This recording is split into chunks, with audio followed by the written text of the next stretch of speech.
Hi guys, నేను మీ Sandhya. Welcome to my channel. ఈరోజు స్పెషల్ ఏంటంటే అల్లం టీ విత్ రస్క్ అండి. ఈ కాంబినేషన్ అనేది ఎంతో బాగుంది కదండి.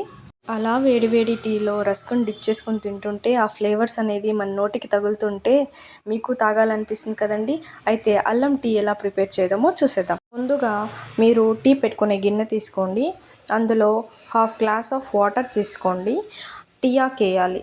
ఒక 1.5 స్పూను టీ ఆకు వేయండి. అది టీ ఆకు వాటర్లో స్ప్రెడ్ అవుతుందండి.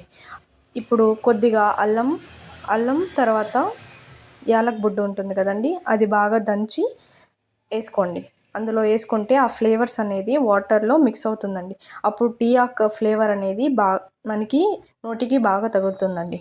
ఇది ఇలాగే కొద్దిసేపు బాయిల్ అవ్వాలండి. నాకు తలనొప్పి వేస్తే నేను ఈ టీ తాగడం వల్ల నాకు రిలీఫ్ అనిపిస్తుందండి. మీకు ఎవరికైనా ఇలాగే అనిపిస్తే కమెంట్ చేయండి. ఈ టీ బాయిల్ అయిన తర్వాత బాగా బాయిల్ అవ్వాలండి. ఆ ఫ్లేవర్స్ అనేది స్ప్రెడ్ అవుతుందండి. అప్పుడు టీ అనేది బాగా బాయిల్ అయిన తర్వాత ఒక 2 గ్లాసెస్ ఆఫ్ మిల్క్ యాడ్ చేసుకోండి.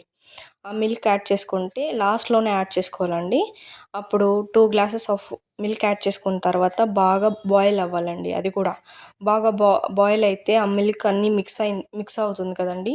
ఆ మిక్స్ అవ్వడం వల్ల మీకు ఆ టేస్ట్ అనేది తెలుస్తుంది.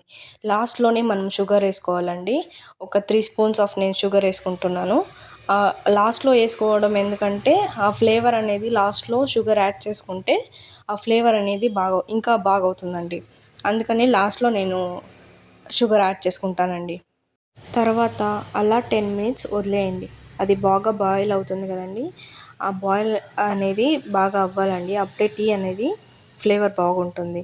ఈ కన్సిస్టెన్సీలో రావాలండి. ఆ టీ అనేది ఈ కన్సిస్టెన్సీలో ఉండాలండి. అప్పుడే మీకు టీ ఫ్లేవర్ అనేది బాగా దొరుకుతుంది. మీరు బాయిల్ అయిన తర్వాత గ్లాస్లోకి సర్వ్ చేసుకోండి. అలా టీ తాక్కుంటూ వేడివేడిగా రస్క్లో తినుకుంటూ ఆ ఫ్లేవర్ అనేది ఎంజాయ్ చేయండి. Thank you for watching this video. Please follow, share and subscribe.